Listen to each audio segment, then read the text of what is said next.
अगर आपको भी लगता है टाइटन सिर्फ घड़ियां बेचती है तो बड़े भोले हो आप। टाइटन भाई साहब वो कंपनी है जिसने पिछले 22 सालों में 61,000% रिटर्न दिया है। इसमें अगर 22 साल पहले 1 लाख रुपए लगाया होता ना तो अभी होते 6 करोड़ रुपए। ये सिर्फ घड़ियां नहीं बेचती, ये चश्मे भी बेचती है, टाइटन आई प्लस परफ्यूम भी बेचती है, स्किन, ये ज्वेलरी भी बेचती है, तनिष्क, और भाई साहब फास्ट ट्रैक भी इसी का है। तनिष्क पे तो डिटेल में वीडियो बना चुका हूं, जाके अभी के अभी देख लो। और इसके अलावा जो बाकी ब्रांड पे बात करनी है, टाइटन की घड़ी वाले ब्रांड को समझना है तो ये वीडियो अंत तक देखना कि भाई साहब टाइटन उस मार्केट में एंटर हुई जब HMT एक सरकारी कंपनी थी और मार्केट पे उसका 90% कब्जा था।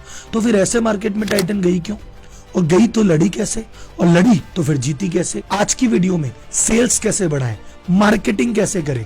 तो जिंदगी में अगर आपकी रिटेल की एक दुकान हो या रिटेल की दुकान पे आप जाते हो या आपका रिटेल के धंधे को समझने का मानस हो तो इस वीडियो से बढ़िया ब्रह्मास्त्र वीडियो आपके लिए हो नहीं सकता। ये वीडियो आपके सारे कॉन्सेप्ट क्लियर कर देगा कि भैया कस्टमर को कैसे राजी किया जाता है, सेल कैसे बढ़ाई जाती है, मार्केटिंग कैसे की जाती है।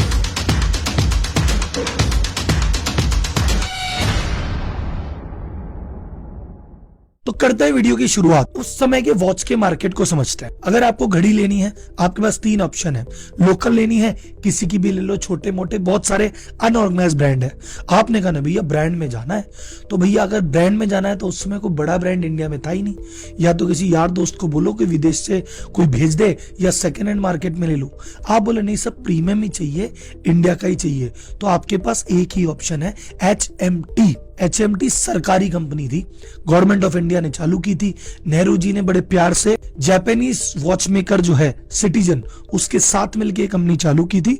और इसकी जो पहली घड़ी बनी थी जनता नाम से, आपको याद होगा अगर आप पुराने जमाने के हैं मेरे जैसे, तो आपके घर में भी जनता की एक घड़ी लगी होगी। अब जब इंडियन प्रीमियम ब्रांड की बात की जाए और एक ही ब्रांड अवेलेबल है और इसकी इतनी भयंकर डिमांड हुआ करती थी कि अगर आपको HMT की वॉच लेनी है तो कई बार दिन और कई बार महीनों इंतजार करना पड़ता था और पसंद की वॉच मिलती भी नहीं थी। तो टाइटन ने कहा भैया इतनी भयंकर डिमांड है, सप्लाई HMT कर नहीं पा रहा, मार्केट में गैप है, घुस जाते हैं। तो टाटा ग्रुप ने प्लान किया। तो टाटा ग्रुप के जो ताज होटल संभाला करते थे ज़रक्सीस देसाई, उन्होंने कहा यार चलो कुछ कर दें। तो बेंगलोर में जो ताज होटल है वेस्टलैंड, उसी के एक छोटे से कमरे में बैठ के इन्होंने इस टाइटन की शुरुआत कर दी। लेकिन उसमें बहुत बड़ा पंगा था। बोले क्या भाई साहब, बोले इंडिया आपको पता है 91 से पहले बहुत बंधा हुआ मार्केट था, हर जिसको ओपनली खेलने की आजादी नहीं थी। तो या तो घड़ी की मैन्युफैक्चरिंग सरकारी कंपनी करेगी या फिर छोटे प्लेयर करेंगे। बड़े प्राइवेट प्लेयर को भैया आसानी से लाइसेंस मिलता नहीं था। तो टाटा ग्रुप ने कहा यार सीधे सीधे तो लाइसेंस मिलेगा नहीं, एक काम करते हैं पार्टनरशिप कर लेते हैं। तो टाटा ग्रुप ने जेवी किया टिडको के साथ। टिडको क्या था, तमिलनाडु इंडस्ट्रियल डेवलपमेंट कॉर्पोरेशन। इसके साथ इन्होंने एक जेवी कर लिया। बोले थोड़े तुम पार्टनर थोड़े हम पार्टनर, चलो साथ में चालू करते हैं। अब क्योंकि सरकारी कंपनी है तो इनको वो टेंशन खत्म हो गई। अब भाई साहब बात ऐसी है कि अगर मार्केट में नया घुस रहे हो, तुम्हारे पास कुछ भी USP होनी जरूरी है। अगर तुम भी वही माल बेचोगे जो दुनिया बेच रही है, तुम में कुछ अलग ही नहीं है, तो तुमसे लेगा कौन। तो टाटा ग्रुप से अच्छा इस चीज को कौन जानता है। तो टाटा ग्रुप ने कहा कैसे अलग हो, कैसे अलग हो। तो उस समय घड़ी बनाने की 2 टेक्नोलॉजी चलती है। एक होती है मैकेनिकल वॉच जो कि मशीन से ऑपरेट होती है, और एक होती थी क्वार्ट्ज वॉच। क्वार्ट्ज वॉच का मतलब है कि भैया वो बैटरी से चलती थी। तो उस समय मैकेनिकल का दौर था। HMT के 80% से ज्यादा जो घड़ियां थी वो मैकेनिकल थी। क्वार्ट्ज वो बहुत कम बनाती थी या बनाती नहीं थी। तो टाइटन ने कहा भैया आने वाला जो भविष्य है ना वो क्वार्ट्ज टेक्नोलॉजी का है। मैकेनिकल की तो लिमिटेशन होती है और क्वार्ट्ज की एक्यूरेसी भी बढ़िया है। तो उन्होंने क्वार्ट्ज टेक्नोलॉजी डेवलप किया और ये पहला मेजर चेंज था उनका HMT से। दूसरी चीज उन्होंने कहा यार HMT की जितनी घड़ियां आती है बोरिंग डिजाइन है, ले दे के वही 10 20 25 डिजाइन है और भारी भारी सी अंकल टाइप घड़ियां लगती है। टाइटन ने कहा एकदम है ना यूथ के लिए बनाते हैं, शानदार वाली, हल्की बनाते हैं, डिजाइन बनाते हैं, ट्रेंडी बनाते हैं। तो टाइटन ने एक तो टेक्नोलॉजी बदली और एक घड़ी का स्टाइल बदला। अब जेवी तो हो चुका था, बातचीत हुई, फैक्ट्री लगाई होसूर में। अब बोले राहुल जी होसूर में काहे लगाई, कहीं और लगा देते। इन्होंने कहा भैया HMT का जो प्लांट है ना उसके 1 घंटे के रास्ते पे ही है, तो अगर वहां पे प्लांट लगाएंगे तो लेबर भी आसानी से मिल जाएगी, एम्प्लॉय भी आसानी से मिल जाएंगे, बहुत सारी फैसिलिटी मिल जाएगी।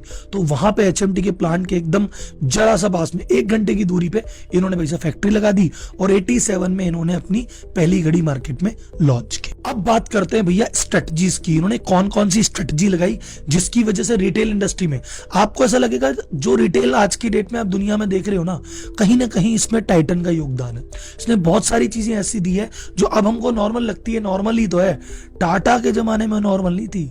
टाटा ने चालू की उन चीजों को। तो उनमें से कुछ चीजें हैं, जैसे इनको सबसे बड़ी प्रॉब्लम आई, डिस्ट्रीब्यूटर इनका माल रखने को तैयार नहीं। डिस्ट्रीब्यूटर बोल रहे हैं यार भैया हम तो एचएमटी का माल रखते आए हैं और 90% मार्केट शेयर इनका है, तुम तो नया ब्रांड हो, तुम्हारा क्यों रखे माल। तो डिस्ट्रीब्यूटर राजी नहीं हो रहे। इनका अच्छा नहीं होते राजी, कोई बात नहीं, सीधे रिटेलर के पास जाएंगे। रिटेलर के पास जाने का फायदा क्या है, मैं 100 रुपए की घड़ी डिस्ट्रीब्यूटर को देता है 120 की, डिस्ट्रीब्यूटर वो देता रिटेलर को 140 की। अब अगर मैं डिस्ट्रीब्यूटर को हटा दिया तो मैं तो सीधे जाके उसको घड़ी 120 की दे दूंगा, तो रिटेलर का मार्जिन बढ़ गया, तो उसको मजा आने लग गया। उसने कहा भैया टाइटन मैं रख लूंगा। तो पहली बाधा पार की। दूसरी स्ट्रेटजी आती है, चलो भैया रिटेलर में दुकानदार रखने को तो तैयार हो गया, कस्टमर को रिझाएं कैसे, कस्टमर को बुलाएं कैसे। तो उन्होंने कहा भाई साहब कोई दिक्कत नहीं है, वेस्टर्न मार्केट को स्टडी किया। वे इंडिया में घड़ी क्यों खरीदी जाती है, टाइम देखने के लिए, और क्या है, एचएमटी की घड़ी टाइम देखने के लिए। उन्होंने कहा नहीं भाई साहब, वेस्टर्न मार्केट में घड़ी का एक यूज है स्टाइल के लिए, कि भैया कुर्ते के साथ अलग घड़ी, शर्ट के साथ अलग घड़ी, पार्टी की अलग घड़ी, वुमेन की अलग घड़ी। तो इसने कहा कि भैया अपन है ना इसको फैशन स्टेटमेंट बनाते हैं कि घड़ी देखने के लिए मत पहनो, फैशन के लिए पहनो, और घड़ी गिफ्ट में भी तो काम में आ सकती है। तो टाइटन ने इस तरह से मार्केट में प्रेजेंट किया खुद की घड़ी को कि भैया ये तो गिफ्ट के काम आने वाली चीज है, अरे भैया ये तो फैशन वाली चीज है। जैसे आप नोटिस करोगे, एक माँ अपनी बेटी को ज्वेलरी ट्रांसफर कर दी है कि मेरे गले का हार था, मेरी बेटी पहनेगी, उसी प्रकार बाप बेटे को घड़ी ट्रांसफर करता है कि मेरे पिताजी की घड़ी है, मैं गर्व से पहनूंगा। उस मेंटेलिटी से उन्होंने कहा इसको गिफ्ट बनाते हैं और गिफ्ट को फोकस में रखते हुए मार्केटिंग चालू की। दुकान पे तो आपने घड़ी रखवा दी, भैया घड़ी को लेने आएगा कौन और कैसे, तो मार्केटिंग तो हम कर ही रहे हैं। उसके साथ हमने कहा हमारी स्टोर की डिजाइन भी यूनिक होगी। पहले क्या होता था, नॉर्मल सी छोटी सी दुकान है, बंदा बेच रहा है, वहां पे कोई एसी नहीं है, लाइटिंग ठीक नहीं है, साफ सफाई नहीं है, अपना बेसिक तरीके से काम चल रहा है। इन्होंने जो बड़े बड़े शोरूम जो आज की डेट में देखते हो जहां लाइटिंग है, एसी है, ये कॉन्सेप्ट टाइटन ने चालू किया था। तो टाइटन ने खुद के एक्सक्लूसिव शोरूम बनाए, उसमें एसी की सुविधा दी, उन्होंने उसमें लाइटिंग की सुविधा दी, उन्होंने उसमें अलग अलग सेक्शन बनाए कि ये क्लासी वॉच है, ये फॉर्मल वॉच है, ये लेडीज वॉच है, ये जेंट्स वॉच है, ये किड्स वॉच है। तो धीरे धीरे करके अलग अलग सेक्शन बनाए ताकि आदमी आए और अपने पसंद की चीज ले ले। फिर कस्टमर का एक्सपीरियंस और बढ़िया कैसे करें, और बढ़िया करें, उसने कहा भैया हल्का हल्का मध्यम मध्यम म्यूजिक चलते रहना चाहिए, एक अलग तरह की फ्रेग्रेंस आनी चाहिए, ये टाइटन ने पायनियर किया। फिर एक और चीज टाइटन ने कहा कि लोग बाग जब लेने आते हैं पार्किंग ही नहीं मिलती, तो स्टोर ऐसी जगह खोले जाएंगे मेन लोकेशन पे जहां पार्किंग की फैसिलिटी बहुत बढ़िया हो। फिर एक और चीज, इन्होंने रिटेलर की स्पेशल से ट्रेनिंग की कि एक तो था भाई घड़ी तो बेचनी है, दिखा दे बेच दे, पसंद आएगी नहीं, बोले भाई साहब ग्राहक से पूछो ओकेजन क्या है, किस कारण लेनी है, किस रेंज में लेनी है, बंदे की रिक्वायरमेंट को देख के घड़ी सजेस्ट करो। तो भाई साहब एक पोलाइट सेल्समैन है, एक शानदार जगह है, अलग अलग चीजें हैं। फिर उन्होंने कहा अब क्या बाकी रह गया, बोले भाई साहब गिफ्टिंग के लिए माल जा रहा है ना, तो जो डिजाइन पैकिंग घड़ी की वो अट्रैक्टिव चाहिए, जिस थैली में वो लेके जा रहा है वो थैली अट्रैक्टिव चाहिए। ये छोटी छोटी बारीकियों पे ध्यान दिया और टाइटन से घड़ी खरीदना एक तरह का सेलिब्रेशन बन गया कि भैया टाइटन से घड़ी खरीदी है, एक बड़े ब्रांड की बात हो गई। तो टाइटन में धीरे धीरे लोगों के पैर पड़ने लगे और सेल उड़ने लगी। टाइटन ने एक चीज और इंटरेस्टिंग की, उन्होंने कहा यार घड़ी बेच रहे हैं तो घड़ी वालों से कंपेयर करना है ना, उसने कहा बाकी दुकानों से भी कंपेयर कर दे, देखो बाकी दुकानों पे कौन सी ऐसी चीज चल रही है जो हम भी दे सकते हैं। तो बाकी दुकानों जैसे कपड़े की दुकानों पे एक पॉलिसी है, पसंद नहीं आया तो 30 दिन में वापस दे देना। टाइटन ने कहा ये वाले हम भी काम में लेंगे। तो इंडस्ट्री में जहां जिस इंडस्ट्री की बेस्ट चीज मिलती उठा लाते। फिर एक इंपॉर्टेंट चीज, घड़ी तो लेके चले गए, घड़ी में कोई दिक्कत आ गई तो भाई साहब सर्विस कौन करेगा।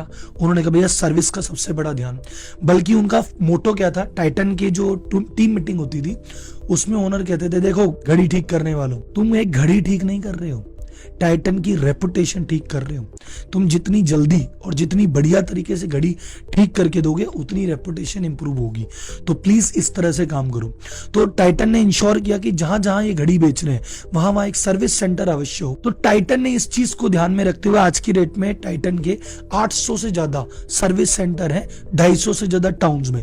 इतना बड़ा सर्विस नेटवर्क किसी भी वॉच कंपनी का नहीं है। अब हम बात करेंगे कि भैया टाइटन ने अपनी सेल्स इंक्रीज कैसे की। घड़ियां सब बेच रहे थे, वो भी बेच रहे थे, ऐसा क्या किया कि भैया इतनी भयंकर ग्रोथ। सेल्स में ग्रोथ हुई तभी तो शेयर में ग्रोथ दिखी। जब शेयर में 61,000% की ग्रोथ हुई है, सेल में कुछ तो हुआ होगा। जब भी आपको लगता है ना कि भैया सेल कैसे बढ़ानी है, अपने प्रोडक्ट की कैटेगरी बढ़ाओ। पहले टाइटन था, एक तरह की घड़ी बेच रहा था। इन्होंने कहा एक नया ब्रांड लॉन्च करते हैं। ब्रांड लॉन्च किया सोनाटा। उन्होंने कहा यार एक लेवल से ऊपर के लोग तो ले लेते हैं, लेवल से नीचे के लोग नहीं ले पा रहे, क्या करें? कोई ऐसा ब्रांड लॉन्च करो जो वैल्यू फॉर मनी, जिसमें पैसे खर्च करें तो लगा भैया पैसा वसूल हुआ है। तो सोनाटा लॉन्च हुई थी 97 में और 6 महीने के अंदर अंदर ही 5 लाख से ऊपर घड़ियां बिक गई।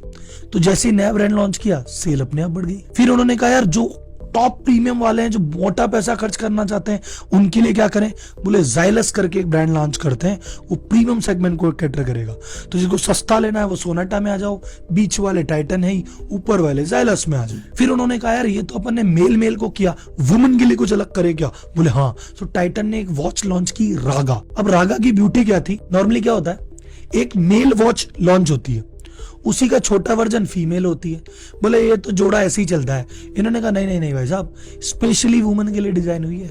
और टाइटन रागा की ब्यूटी ये है, उसका कोई मेल वर्जन नहीं है, ये सिर्फ वुमेन के लिए है, मेल का इसमें कोई लेना देना नहीं। अब टाइटन ने एक इंटरेस्टिंग चीज की, 4 साल की कड़ी मेहनत और R&D के बाद एक ब्रांड लॉन्च किया, टाइटन एज, जो कि वर्ल्ड की सबसे स्लिम वॉच थी, सबसे पतली वॉच। इसको उस साल नेशनल अवार्ड फॉर R&D भी मिला। अब एक ही कैटेगरी में अलग अलग ब्रांड तो लॉन्च कर दिया। अब एक चीज और आती है। बोले क्या?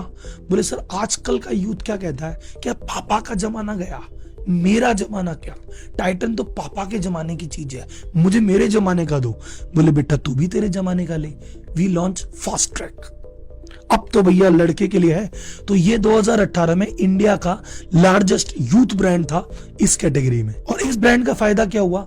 इस ब्रांड में वॉलेट भी निकले, बेल्ट भी निकली, घड़ियां भी निकली, कैप भी निकली, वुमेन के बैग भी निकल गए, अपने आप में ही नई कैटेगरी बन गई। और आज की रेट में फास्ट ट्रैक के 164 से ज्यादा एक्सक्लूसिव शोरूम है जो सिर्फ फास्ट ट्रैक ही बेचते हैं। अब टाइटन ने कहा देखो भैया घड़ियां बेच ली, अलग अलग रेंज में बेच ली, अलग अलग लोगों को बेच ली, महंगी सस्ती बेच ली, फास्ट ट्रैक भी आ गया, अब क्या छोड़ा? बोले एक काम करें, चश्मे बेचे। उस समय 3,000 करोड़ से ज्यादा का मार्केट था प्रिस्क्रिप्शन का, जो नंबर के चश्मे आते हैं। टाइटन आई प्लस ने कहा इस मार्केट में कोई भी ऑर्गेनाइज प्लेयर नहीं है। अभी लेंसकार्ट वाले भैया तो अब आए हैं, इन्होंने कहा चलो स्टार्ट करते हैं। तो उस मार्केट में लॉन्च किया और कुछ ही समय में 500 से ज्यादा एक्सक्लूसिव टाइटन आई प्लस के स्टोर हो गए और इंडिया की सबसे बड़ी लार्जेस्ट चेन बन गई। अब इतना सब कुछ करने के बाद भी पेट नहीं भरा। उन्होंने कहा एक मार्केट और बाकी है, परफ्यूम। तो परफ्यूम का एक मार्केट है, इनका ब्रांड है स्किन नाम से, इन्होंने लॉन्च किया। कुछ साल रिसर्च की और पूरी बॉटलिंग फ्रांस से करवाई, क्योंकि इंडिया में कुछ रूल्स अलग होते हैं। तो फ्रांस की बॉटलिंग, फ्रांस के ही फ्रेग्रेंस के एक्सपर्ट करके स्किन ब्रांड लॉन्च कर दिया और परफ्यूम के मार्केट में भी अपनी धमक बना रहे हैं। ये सभी ब्रांड्स धीरे धीरे करके ग्रो होते जा रहे हैं। और आज की डेट में टाइटन का आपको स्केल बताता हूं, ये वर्ल्ड का 5वां सबसे बड़ा वॉच मैन्युफैक्चरर है।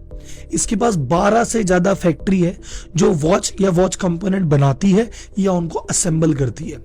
टोटल इसके 2000 से ज्यादा स्टोर्स हैं और 19 लाख स्क्वायर फुट से ज्यादा की स्पेस ये बेचने में काम में लेते हैं। और ये इनके एक्सक्लूसिव शोरूम है। इसके अलावा 11,000 से ज्यादा आउटलेट में ये वैसे भी बिकता है। तो ये थी टाइटन की कहानी। आपको समझ में आया कि भैया एक प्रोडक्ट से पकड़ो, पर जब ब्रांड बने तो दूसरे में जाओ, तीसरे में जाओ, चौथे में जाओ, लोअर इनकम पे जाओ, हाई इनकम पे जाओ, वुमन में जाओ, मेल में जाओ, अलग अलग ओकेजन पे जाओ, तब जाके सेल बढ़ती है। और इतनी सेल होने के बावजूद एक बात बताऊं, टोटल सेल जितनी भी आपको मैंने बताई, ये टाइटन की सेल का मात्र 12% है। 88% तो है ज्वेलरी और वो है तनिष्क।